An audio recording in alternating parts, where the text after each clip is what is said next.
Good morning students. और आज हम बात करेंगे ओस्मोसिस। ओस्मोसिस जो प्रोसेस है उसमें आखिर हम क्या क्या चीज़ें हैं ओस्मोसिस के अंदर, क्या होता है ओस्मोसिस और डिफ्यूजन। ये देखिए दो दो चीज़ें हैं जो मैं आपको आज बताने जा रहा हूँ, ओस्मोसिस और डिफ्यूजन। तो डिफ्यूजन जो चैप्टर हुआ करता है, और डिफ्यूजन का मतलब क्या होगा कि अगर आपके पास हाई प्रेशर से high pressure to low pressure अगर कंसंट्रेशन मूव करेगा, दैट इज़ कॉल्ड डिफ्यूजन। लेकिन अगर मैं ओस्मोसिस की बात करूँगा, ओस्मोसिस ये क्या होता है, low concentration to high concentration, high concentration. अगर हमारा कोई भी मटेरियल या तो किसी भी तरह का substance low concentration to high concentration movement होगा तो इसी को हम क्या बोलते हैं, ओस्मोसिस बोलते हैं। जैसे एक मान लीजिए मेरे पास बीकर है और इसमें हमने इसे पैक किया ऐसा, और यहाँ पे इस तरह का हमने कुछ लगा रखा है, ठीक है। और इसके ऊपर हमने एसपीएम लगा दिया, सेमी परमेबल मेम्ब्रेन लगा दिया। तो सेमी परमेबल मेम्ब्रेन है, ये है एसपीएम, सेमी परमेबल मेम्ब्रेन। तो ये जो अपने पास होता है semi permeable membrane,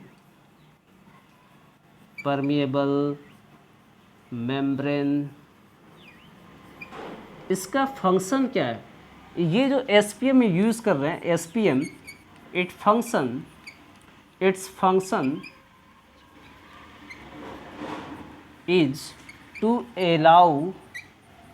allow the very fine particle, ठीक है, बहुत ही फाइन पार्टिकल को अलाउ करेगा, लाइक सॉल्वेंट, केवल सॉल्वेंट को अलाउ करेगा, सॉल्यूट को नहीं, ठीक है। तो ये जो इसके अंदर बाहर जो हमने सॉल्यूशन रखा है, ये बाहर में जो हमारे पास सॉल्यूशन है इसमें भरा हुआ, ये है सॉल्यूशन। तो सॉल्यूशन में से क्या होगा, केवल सॉल्वेंट को अलाउ करेगा, सॉल्यूट को बाहर रख देगा। तो ये ओस्मोसिस प्रोसेस है। अब मैं यहाँ से अगर प्रेशर देता हूँ, ओस्मोटिक प्रेशर, इसको मैंने अगर यहाँ से देना शुरू किया तो इसका क्या होगा, इसके अंदर सॉल्वेंट है, ये जो प्योरली हमारे पास सॉल्वेंट है। तो बाहर से जो कंसंट्रेशन आएगा तो वो क्या होगा, काफ़ी जो हमने यहाँ पे ले रखा है, तो इसमें जो क्वांटिटी है तो बाहर से अंदर की तरफ आ रहा है। मतलब अगर मैं बाहर में क्या कर रखा हूँ, लो कंसंट्रेशन और हाई कंसंट्रेशन यहाँ बना रखा हूँ, तो मूवमेंट हमारा ऐसा हो रहा है, ठीक है। तो ये ओस्मोसिस है। तो ओस्मोसिस एक ऐसा प्रेशर है जिसमें हम लो कंसंट्रेशन से हाई कंसंट्रेशन पे मूवमेंट कराते हैं, ठीक है। चलिए, तो ये बातें होगी, आगे समझ में ओस्मोसिस। तो ओस्मोसिस का जो फॉर्मूला होता है वो ये होगा, ओस्मोटिक प्रेशर बोला जाता है, उस जो हम प्रेशर दे रहे थे ओस्मोटिक प्रेशर, तो दैट इज़ कॉल्ड, यहाँ पे पाई को हम बोलते हैं ओस्मोटिक प्रेशर। तो पाई इक्वल टू होगा CRT, R is the gas constant, T temperature, और सी क्या है, कंसंट्रेशन, ठीक है। तो पाई इक्वल टू हो जाएगा N/V/RT। तो number of moles upon volume में ब्रेक कर दिया। तो आपके पास ये भी फार्मूला है, आपके पास ये भी फार्मूला है ऑस्मोटिक प्रेशर फाइंड करने का। तो यहाँ पे जो R है, R हमारे पास गैस कांस्टेंट है, गैस कांस्टेंट है। C क्या है, तो C हमारे पास कंसंट्रेशन है, ठीक है। तो जो ओस्मोसिस है, ये आपको जो ओस्मोटिक प्रेशर है, ये अपने पास ओस्मोटिक प्रेशर क्या होगा इसे आप देख सकते हो, ठीक है।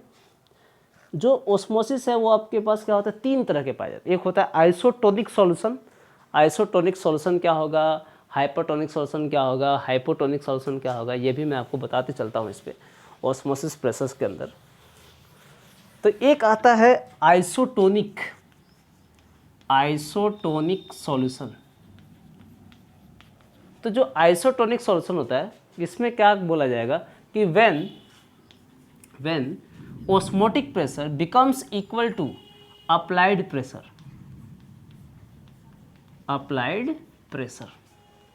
तो जो osmotic pressure है वो applied pressure के बराबर है, ठीक है। तो उसी चीज़ को हम क्या बोलते हैं, ये बोल दिया करेंगे osmotic pressure, ठीक है। तो जो osmotic pressure है ना, वो अप्लाइड प्रेशर के बराबर होना चाहिए, जो भी हम अप्लाइड प्रेशर दे रहे हैं वो बराबर है।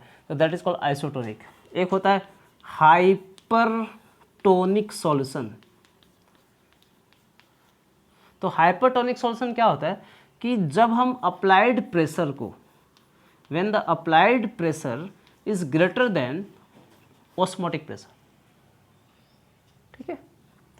एक होता है हाइपोटोनिक सॉल्यूशन, हाइपोटोनिक सॉल्यूशन। तो ये क्या होता है कि जब हमारे पास osmotic pressure is greater than applied pressure. Applied pressure मतलब क्या, एक्सटर्नल प्रेशर की बात कर रहे हैं, ये जब ज़्यादा हो जाता है इसको हम बोलते हैं हाइपोटोनिक सॉल्यूशन, ठीक है।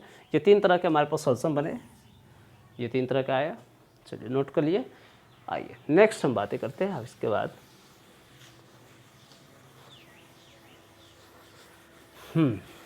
तो अब इसके बाद मैं आपको इंपॉर्टेंट चीज़ें तो दिखा दूँ। एक होता है रिवर्स ओस्मोसिस, रिवर्स ओस्मोसिस। तो ये क्या होता है, इसमें अगर मैं यहाँ पे नल ले लूँ, नल लगा दिया, से पाइप ओपन कर दिया, ये भी हमने ऐसे पैक कर दिया, इसमें सी वाटर रख दिया, और ये है आपका सी वाटर, ये फ्रेश वाटर है, ये इसके अंदर हमने SPM लगा दिया, सेमी परमेबल मेम्ब्रेन, और यहाँ से हमने प्रेशर दे दिया, एक्सटर्नली हमने यहाँ पे प्रेशर लगा दिया। तो प्रेशर बढ़ाएंगे तो सी वाटर में से क्या होगा, जो फाइन पार्टिकल होगा पास हो जाएगा, बहुत ही फाइन पार्टिकल इससे पास हो जाएंगे। तो जब फ्रेश वाटर मिलेगा ना अपने को, सॉल्वेंट ही तो पास हो रहा है, ओनली सॉल्वेंट पास कर रहा है, SPM क्या कर रहा है, सॉल्वेंट को सिर्फ पास कर रहा है। यहाँ आप क्या देख रहे हो कि applied pressure greater than osmotic pressure, बाहर का एक्सटर्नल प्रेशर क्या हो रहा है, ज़्यादा है, तभी तो सॉल्वेंट बढ़ रहा है। तो ये एक्वागार्ड जो हम बनाते हैं, जो इसमें वाटर प्यूरीफायर, उसमें ऐसा होता है, सी वाटर से प्यूरीफाई फ्रेश वाटर करके बाहर ऐसे ड्रॉपलेट्स बाहर पीने योग्य पानी को हम बाहर निकाल लेते हैं, ये हुआ करता है, ठीक है। इसके बारे में नोट कर लेंगे, इसके बारे में लिख लेंगे आप लोग, है ना। रिवर्स प्रेशर बहुत ईजी है, ठीक है, ओके। अब मैं बात करूँगा इसके अंदर ओस्मोसिस, इसी वर्ड को बोलते हैं ओस्मोसिस, जो आपको बहुत ही सिंपल हो जाएगा। आप लोग देखिएगा, पढ़िएगा इसको, ठीक है, ओके।